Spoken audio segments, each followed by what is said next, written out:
This is ABC.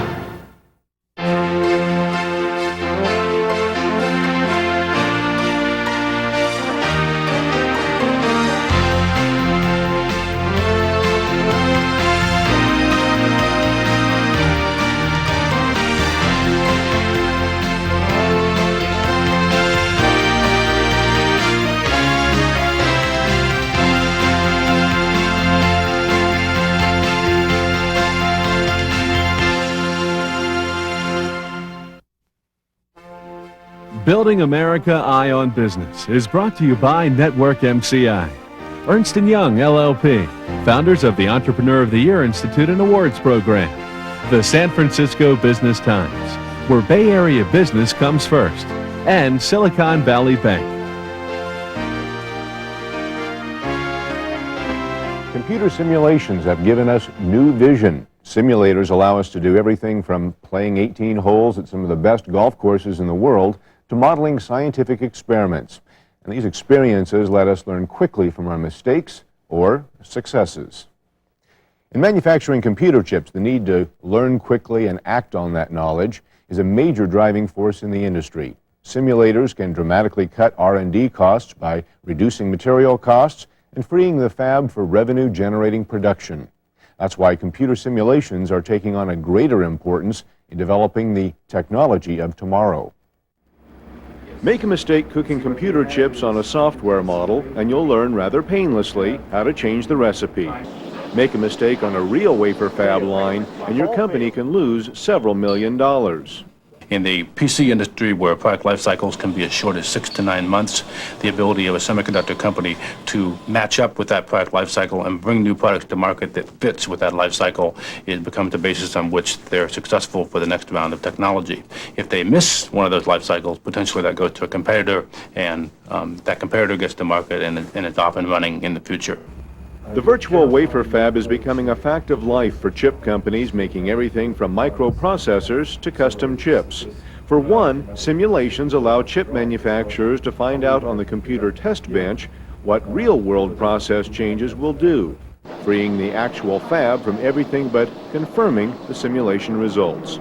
That also allows fabs to keep manufacturing at full capacity, boosting a company's potential profits. Chris Nicklaw of Dynamics Research Labs consults chip firms on manufacturing processes. We bring that unification of the TCAD tools and the data that it contains and bring that up into the electronic design automation tools so that you can have what we call kind of like a virtual product. And you can generate and look at the issues and design trade-offs so that you can design a more efficient product at a lower cost. The physically based simulation tools from Silvaco allow you to explore your design space and find out where the most optimal solution is to start a process and get yield. If these physical processes truly do describe what's happening in the physical phenomena in the IC manufacturing process, that then allows you, that gathered information allows you to explore your system design space and do trade-offs and specification of, say, in a handheld telephone system, or you're looking at RF design issues, and the chip's got to be able to do this kinds of functions for you. And if you want to do a design trade-off on another part of the system, say the transmitter receiver, where does that impart your yield on the actual IC? And it's that linkage from that allows you to explore the total design space at the system level, but yet know the impact at the IC manufacturing level. If the tools allow you to quickly get to a starting process point where you can get a chip out the door to look at its part role in the system, that's important because you could, if you develop without physical design tools, do a number of runs, one to just yield a chip and then look at what kind of performance you're going to do. And that does take time, and it's time missed in market, and missing the market window opportunity means dollars in revenue. But also in terms of total cost, you have to put silicon through the process line, and then you are tying up very expensive equipment in the manufacturing line. And those two aspects in terms of dollars missed in the market and dollars cost in terms of defining a process is where you really save money with simulation tools. Enter Silvaco Corporation, a privately held company in Santa Clara. A few years ago, Silvaco's founder recognized the potential for simulating semiconductor manufacturing. These software simulations come at a time when semiconductor firms must develop faster, more complex chips in a shorter time frame to keep up with competitors. We are essentially providing the software solutions that eliminate to a large degree experimentation that used to take 6 to 12 months down to 2 to 4 weeks. The products developed is an array of products. One has to look in IC factory to understand all the design phases that a typical chip company goes through. What we started actually was the most difficult part first. We actually took a high road and the most difficult road to get into this business, which is to solve the simulation problems of the process and device steps as the wafers go through the fab itself. This is the difficult part because the physics is, even today, to a large degree, still not well understood. And for that reason, we have to collaborate with 50 to 70 universities that carry on the research of the fundamental physics. It is difficult because we have to hire the best PhD students or PhD engineers worldwide.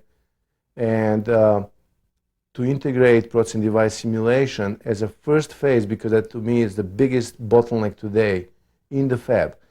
As a phase 2, now that we have done that, we are expanding to encompass now into this integration the circuit design, the CAD design, the reliability aspects that are becoming now also very important and so on.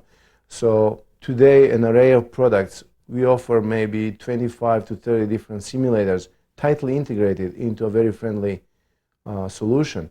Over the next 2 years, as we now integrate other areas of design that is carried on in IC companies, this may be exceeding as many as 50 different simulators, all integrated under the same database, basically simulating from step 1, when the raw wafer gets into the production cycle, all the way to finished chips. Silvaco's virtual wafer fab is an integrated set of software tools to design transistors, the basic components of all microelectronics. Within this environment, engineers can look at processes used in chip manufacturing, test the electrical performance of the transistors, and understand how a chip will work, all without spending time or money actually making the chip in the wafer fab. One area that a process engineer might want to investigate is isolating two adjacent transistors. The transistors will be formed underneath the light blue areas on this example here. To isolate them, an insulating layer of material is grown, and it's shown dark blue in the example. What happens is the dark blue material will encroach into the active area and lift the mask. Another aspect of simulation is it allows you to look inside the device and view things that can't be measured experimentally to see how these devices work. Here we can look at the electron concentration inside a transistor as it goes from the off state to the on state. Combining the results of the process simulation to optimize the process recipe and the device simulation to look at the transistor performance on the computer, it allows process engineers in the wafer fab to avoid having to run real silicon wafers, and so reduces the cost of a new process. At 10 offices in strategic sites in the United States, Asia, and Europe, Silvaco employs more than 100 engineers, specialists in the many disciplines required to make electronic devices.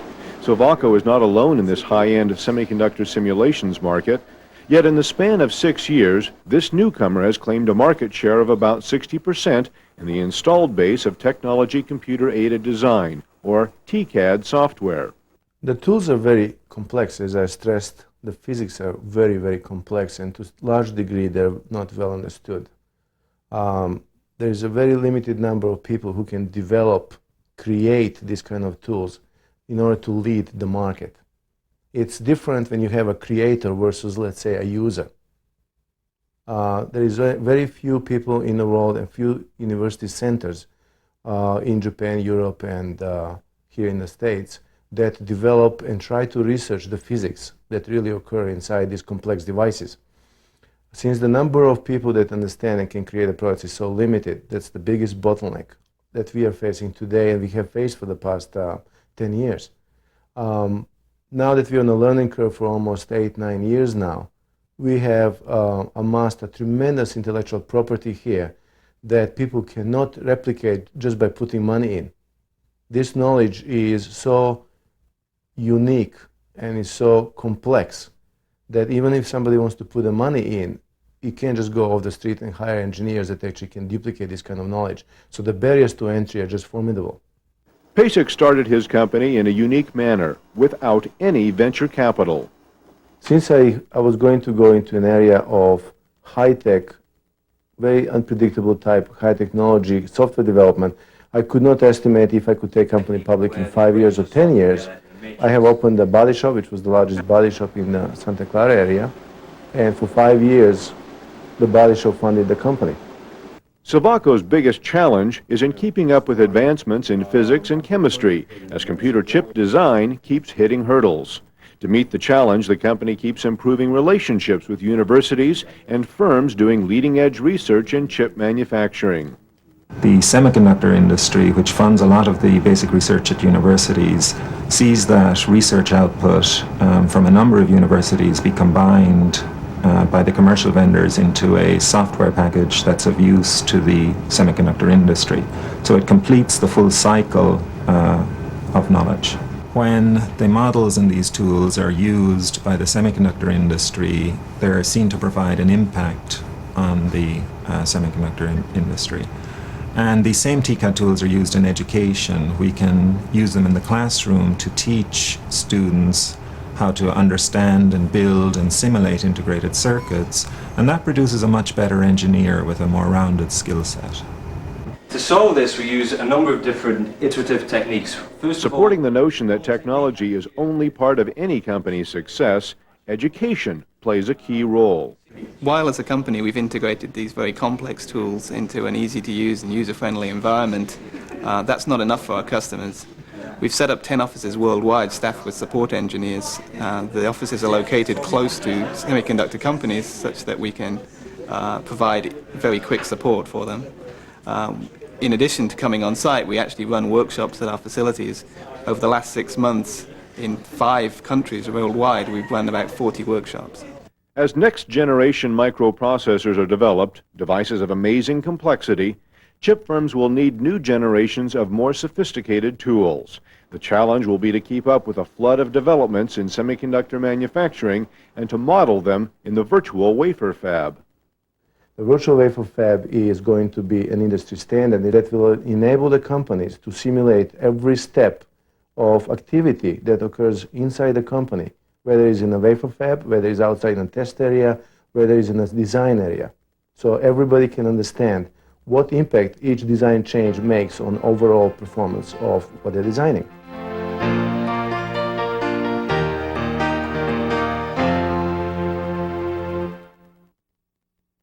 For more information about Building America and the businesses covered today, you may reach us by calling 800-806-8060 or our email address at info@batv.com. Our website is www.batv.com.